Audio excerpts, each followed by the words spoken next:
The Enugu Court jails Prophet Sunday Koboko over 136.4 million naira fraud case. What really happened? Yes, a man many called a powerful prophet is now behind bars after an Enugu court delivered its judgment. But what investigators say happened to over 136.4 million naira has left many Nigerians asking one question: how did he get this far? Stay with me because the court decision may surprise you. Hello and welcome to CISCA Gist TV.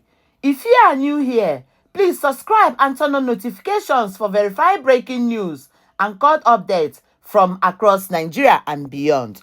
Yes, a self-acclaimed prophet, Godwin Sunday Ajuluchukwucheya, popularly known as Prophet Sunday Koboko, has been convicted and sentenced to 1 year imprisonment or 500,000 naira fine.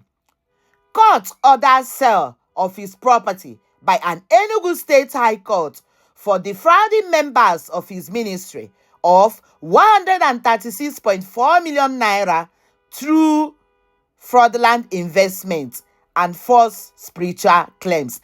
The Economic and the Financial Crimes Commission, EFCC, prosecuted the case. Justice H.O.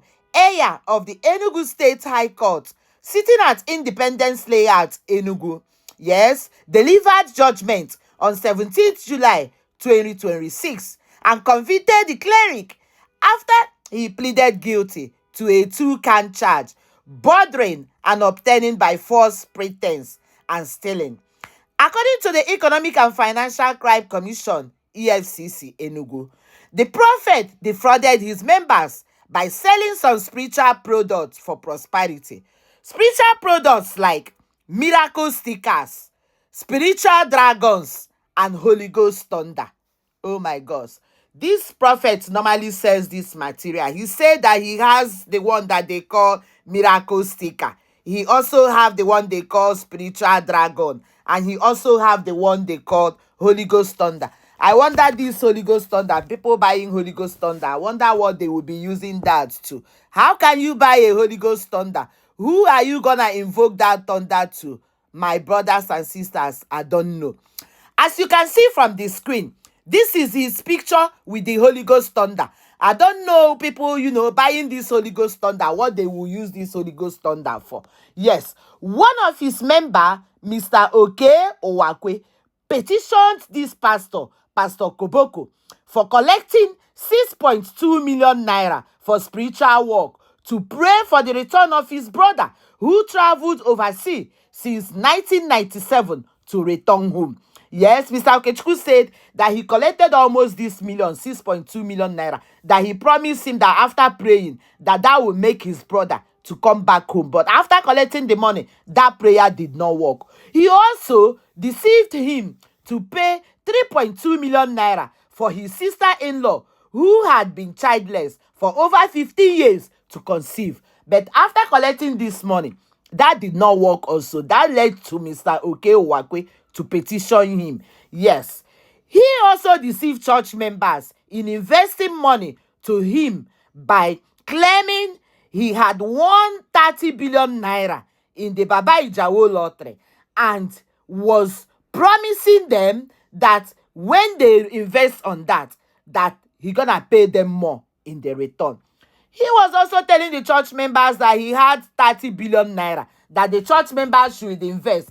And all of them were giving him millions of naira, for them to invest, believing that at the end, that he will also top the money for them.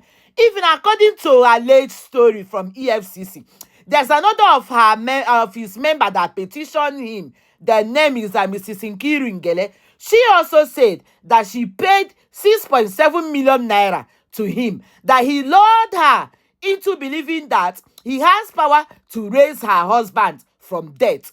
The woman's husband was dead.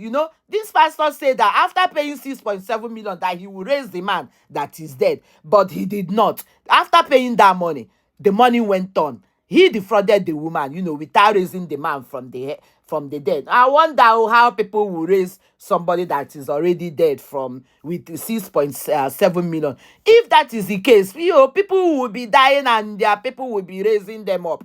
Mrs. Ngene also said he was lured into praying for a fraudulent scheme where members would benefit according to their investment. The more you invest, that the more you will gain. And a lot of members were, giving him money, investing in the return that he will, pay them. The more you give, the more you will gain in return. But all did not work out. That led to the members, petitioning him to EFCC in Enugu.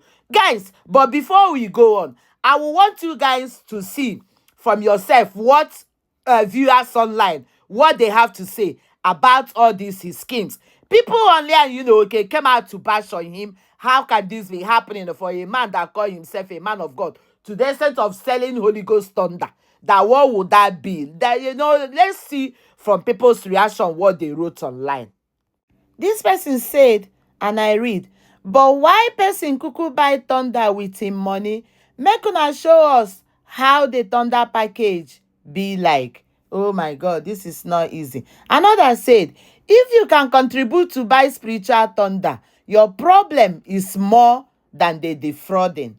Oh my God, this is serious. These are what people are saying. This one said, if people go to church with no spiritual assignment, they usually think the pastor doesn't know what he is doing. But if you go to where they do, they always come out with stories for the gods. If you don't believe in the power of prayers, then you may be falling into many traps. Oh my God. This other one came to write, some level of gullibility should also be criminalized. Yes, these are what people came online to say. This is too much from this pastor. This other one said, if pastor can be playing Baba Ijebu, then no hope for members. Oh my God. This case is another reminder that people should carefully verify financial or investment claims before committing their money, regardless of who is making the promises. The judgment also shows how fraud allegations can end in criminal persecution when supported by evidence presented in the court. Yes. What do you think about this judgment? Do you believe it will help discourage similar cases in the future? Share your opinion respectively in the comments. If you find this report helpful, like this video, subscribe to CISCA Gist TV, and I will see you in the next updates. Bye-bye.